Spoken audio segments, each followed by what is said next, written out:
Hello, my name's Tom Hunton. I'm a priest at St Paul's Church, Chippenham, and this is the greatest horse the world has ever seen.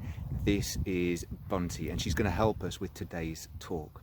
We're doing a series of talks at the moment thinking about the earthly life of Jesus. And in today's talk, we're thinking about this key idea that Jesus came to earth as the Messiah. I think the Palm Sunday story teaches us a lot about what this term Messiah means. In that story, we read about how Jesus entered the temple at Jerusalem. He entered Jerusalem riding on a donkey to shouts of Hosanna. Two things really baffle me about that story, though, as I grew up as a kid hearing it. Firstly, what's going on with that crowd? And secondly, why is he riding a donkey? Let's think about the first question. What's going on with that crowd?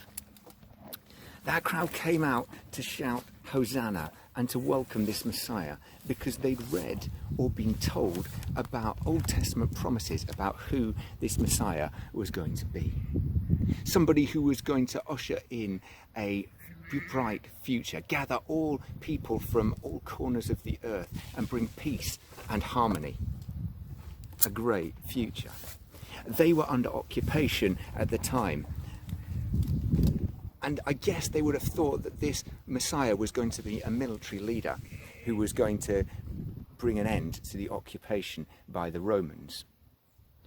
Instead, just a few days later, they were shouting, "Crucify him." And I think they were doing that, as baffling as it seems, because they listened to religious leaders who told them that this was not the Messiah, this was not the person they should be following.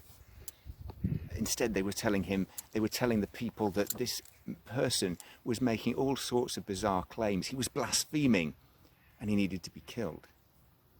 They listened to their religious leaders rather than trying to get to know their Messiah, rather than getting to know Jesus. And if they'd done that, if they'd have developed a personal relationship with him, they might have seen that actually Jesus came for something much greater than easing temporary suffering.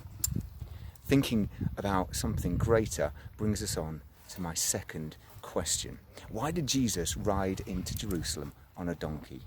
Why not something greater, like a horse?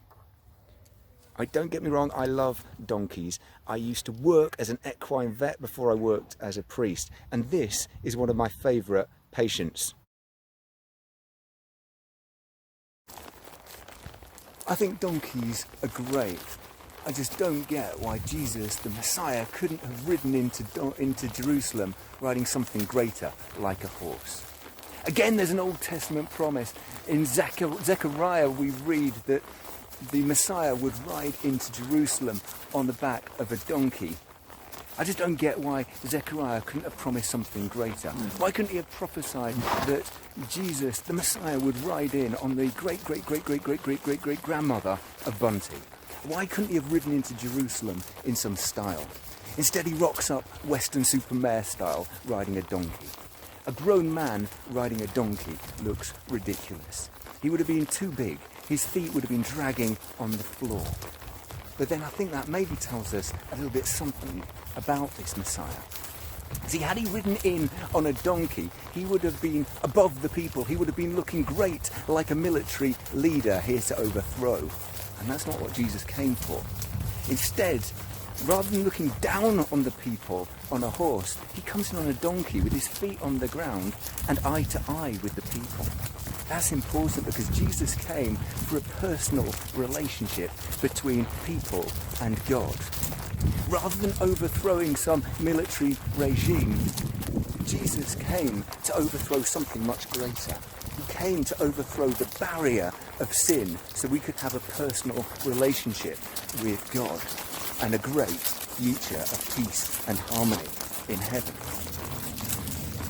Next time you see a donkey, take a look at its back, the place where Jesus sat. There you'll see a cross. Because of the cross, because Jesus, the Messiah, came in human form to die for us, he knows all about us. He knows about sin. and he can plead our case. 1 John chapter 2 says, I write this so that no one will sin, but if anyone does sin, we have an advocate with the Father, Jesus Christ, the righteous one. An advocate is a fancy term for lawyer. Basically, it means that because Jesus came in human form for a personal relationship with us humans, he's got our back.